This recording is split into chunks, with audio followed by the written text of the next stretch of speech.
दोस्तों वीडियो को अंत तक जरूर देखिए। अगर वीडियो पसंद आए तो वीडियो को प्लीज लाइक कमेंट शेयर जरूर करें। हमारे YouTube चैनल विष्णु सारांश पर पहली बार आए हो तो चैनल को सब्सक्राइब जरूर करें। आप और आपके परिवार पर भोलेनाथ बाबा की कृपा हमेशा बनी रहे।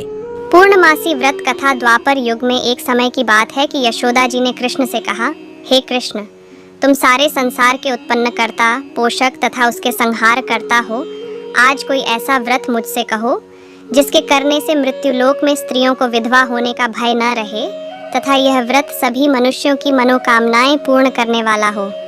श्री कृष्ण कहने लगे, हे माता, तुमने अति सुंदर प्रश्न किया है। मैं तुमसे ऐसे ही व्रत को सविस्तार कहता हूँ।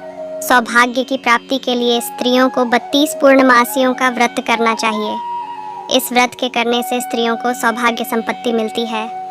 यह व्रत अचल सौभाग्य देने वाला एवं भगवान शिव के प्रति मनुष्य मात्र की भक्ति को बढ़ाने वाला है।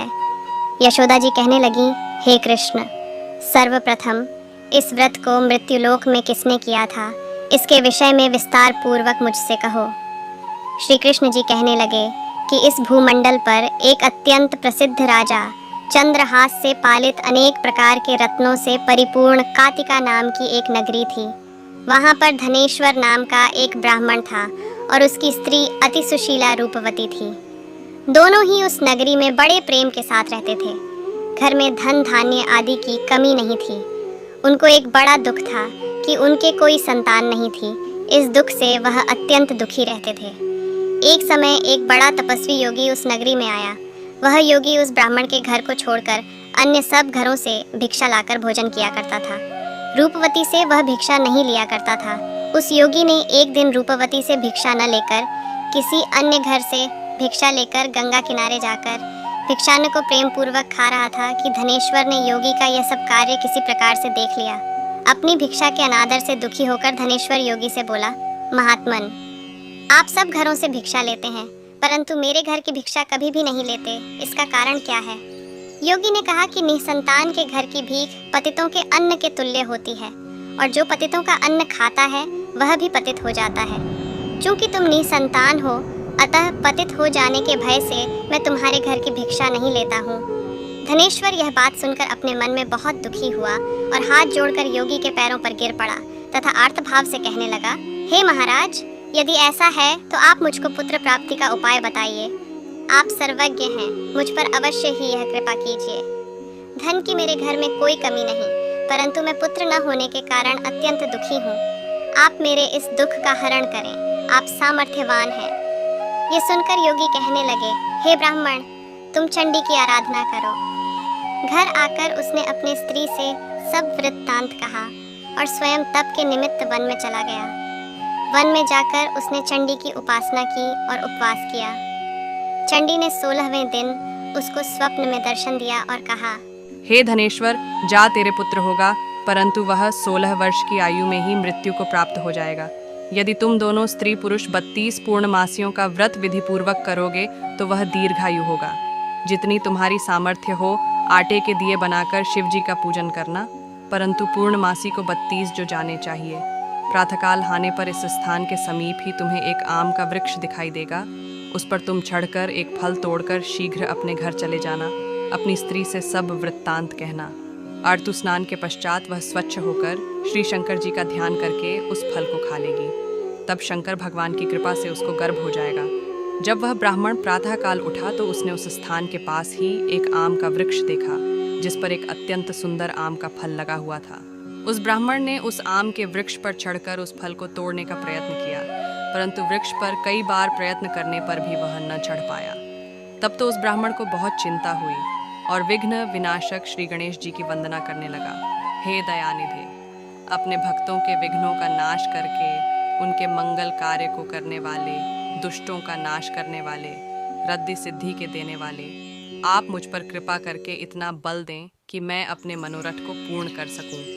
इस प्रकार गणेश जी की प्रार्थना करने पर उनकी कृपा से धनेश्वर वृक्ष पर चढ़ गया और उसने एक अति सुंदर आम का फल देखा। उसने विचार किया कि जो वरदान से फल मिला था वह यह है और कोई फल दिखाई नहीं देता। उस धनेश्वर ब्राह्मण ने जल्दी से उस फल को तोड़कर लाकर दिया और उसकी स्त्री ने अपने पति के कथनानुसार उस फल को खा लिया और वह गर्भवती हो गई।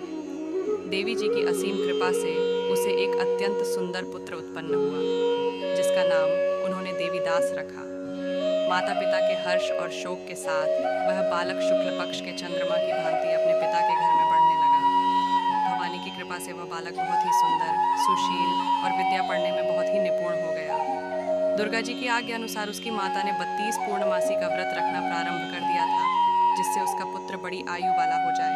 16वां वर्ष लगते ही देवीदास के माता पिता को बड़ी चिंता हो गई कि कहीं उनके पुत्र की इस वर्ष मृत्यु न हो जाए। इसलिए उन्होंने अपने मन में विचार किया कि यदि यह दुर्घटना उनके सामने हो गई तो वे कैसे सहन कर सकेंगे।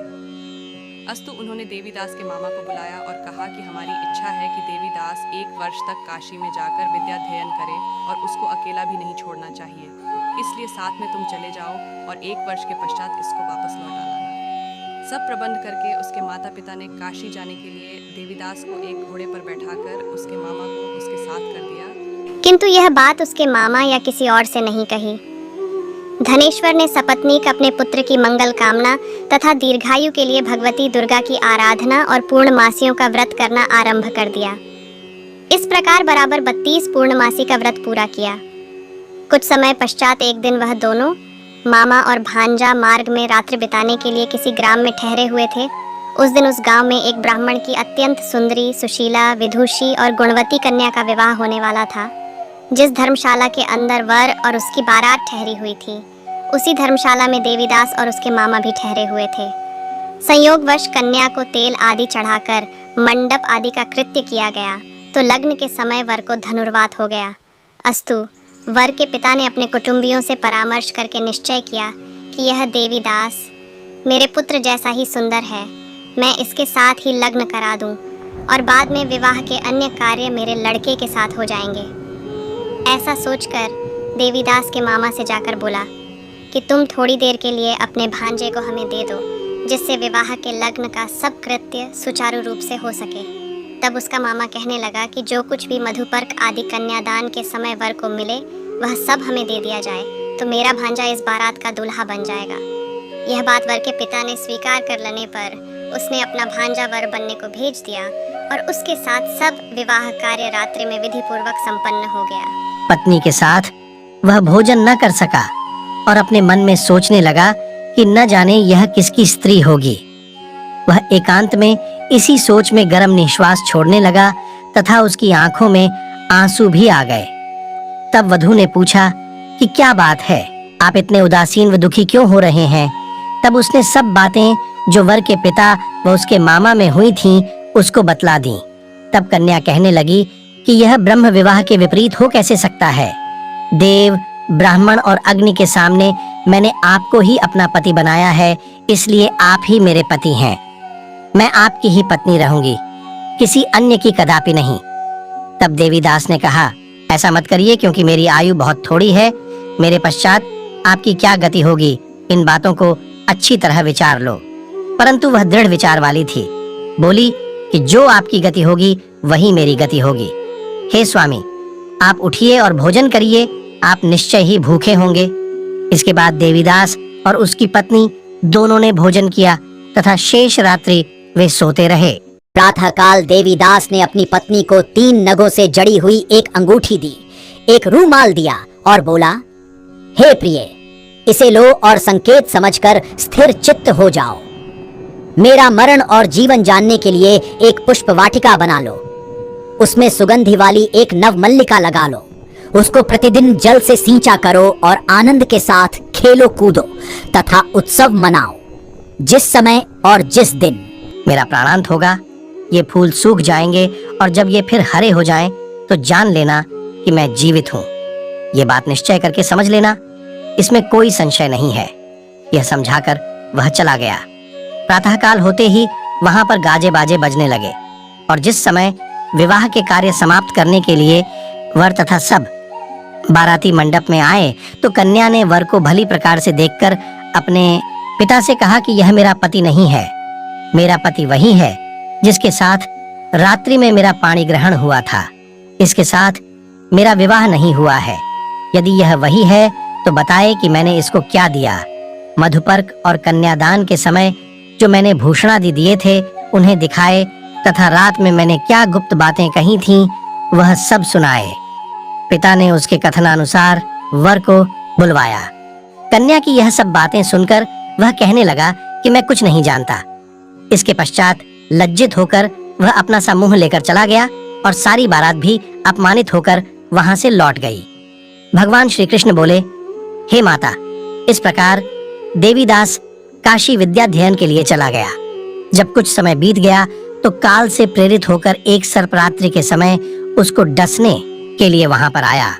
उस विषधर के प्रभाव से उसके शयन का स्थान चारों ओर से विष की ज्वाला से विषैला हो गया, परंतु व्रतराज के प्रभाव से उसको काटने न पाया, क्योंकि पहले ही उसकी माता ने 32 पूर्णिमा का व्रत कर रखा था। इसके बाद मध्याह्न के समय स्वयं काल वहां पर आया और उसके शरीर से उसके प्राणों को निकालने का प्रयत्न करने लगा, जिससे वह मूर्छित होकर पृथ्वी पर गिर पड़ा। भगवान की कृपा से उसी समय पार्वती जी के साथ श्री शंकर जी वहां पर आ गए। उसको मूर्छित दशा में देखकर पार्वती जी ने भगवान शंकर से प्रार्थना की कि हे महाराज, इस बालक की माता ने पहले 32 पूर्णिमा का व्रत किया था, जिसके प्रभाव से हे भगवान आप इसको प्राणदान दें। भवानी के कहने पर भक्त वत्सल भगवान श्री शिव जी ने उसको प्राणदान दे दिया।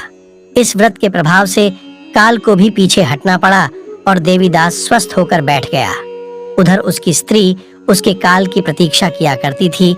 जब उसने देखा कि उस पुष्प वाटिका में पत्र पुष्प कुछ भी नहीं रहे तो उसको अत्यंत आश्चर्य हुआ, और जब वह वैसे ही हरी भरी हो गई तो वह जान गई कि वह जीवित हो गए हैं। ये देखकर वह बहुत प्रसन्न मन से अपने पिता के कहने लगी कि पिताजी, मेरे पति जीवित हैं, आप उनको ढूंढिए। जब 16वां वर्ष व्यतीत हो गया तो देवीदास भी अपने मामा के साथ काशी से चल दिया। इधर उसे श्वसुर उसको ढूंढने के लिए अपने घर से जाने वाले ही थे कि वह दोनों मामा भांजा वहां पर आ गए। उसको आया देखकर उसका श्वसुर बड़ी प्रसन्नता के साथ अपने घर में ले आया।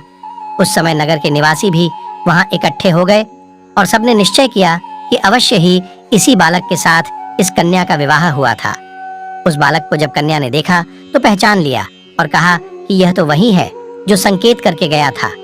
तदुपरांत सभी कहने लगे कि भला हुआ जो यह आ गया, और सब नगरवासियों ने आनंद मनाया। कुछ दिन बाद देवीदास अपनी पत्नी और मामा के साथ अपने श्वसुर के घर से बहुत सा उपहार आदि लेकर अपने घर के लिए प्रस्थान किया। जब वह अपने गांव के निकट आ गया तो कई लोगों ने उसको देखकर उसके माता पिता को पहले ही जाकर खबर दे दी कि तुम्हारा पुत्र देवीदास अपनी पत्नी और मामा के सहित आ रहा है। ऐसा समाचार सुनकर पहले तो उन्हें विश्वास ही नहीं हुआ, किंतु जब और लोगों ने भी आकर उनकी बात का समर्थन किया तो उनको बड़ा आश्चर्य हुआ। लेकिन थोड़ी देर में देवीदास ने आकर अपने माता पिता के चरणों में अपना सिर रखकर प्रणाम किया और उसकी पत्नी ने अपने सास श्वसुर के चरणों को स्पर्श किया तो माता पिता ने अपने पुत्र और पुत्रवधू को अपने हृदय से लगा लिया और दोनों की आंखों में प्रेमाश्रु बह चले। अपने पुत्र और पुत्रवधू के आने की खुशी में धनेश्वर ने बड़ा भारी उत्सव किया और ब्राह्मणों को भी बहुत सी दान दक्षिणा देकर प्रसन्न किया। श्री कृष्ण जी कहने लगे कि इस प्रकार धनेश्वर 32 पूर्णिमाओं के व्रत के प्रभाव से पुत्रवान हो गया। जो भी स्त्रियां इस व्रत को करती हैं, वे जन्म जन्मांतर में वैधव्य का दुख नहीं भोगती और सदैव सौभाग्यवती रहती हैं। यह मेरा वचन है, इसमें कोई संदेह नहीं मानना। यह व्रत पुत्र पौत्रों को देने वाला तथा संपूर्ण मनोकामनाओं को पूर्ण करने वाला है। 32 पूर्णिमाओं के व्रत करने से व्रती की सब इच्छाएं भगवान शिव जी की कृपा से पूर्ण हो जाती हैं। सभी प्रेम से बोलो शिव शंकर भोलेनाथ की जय।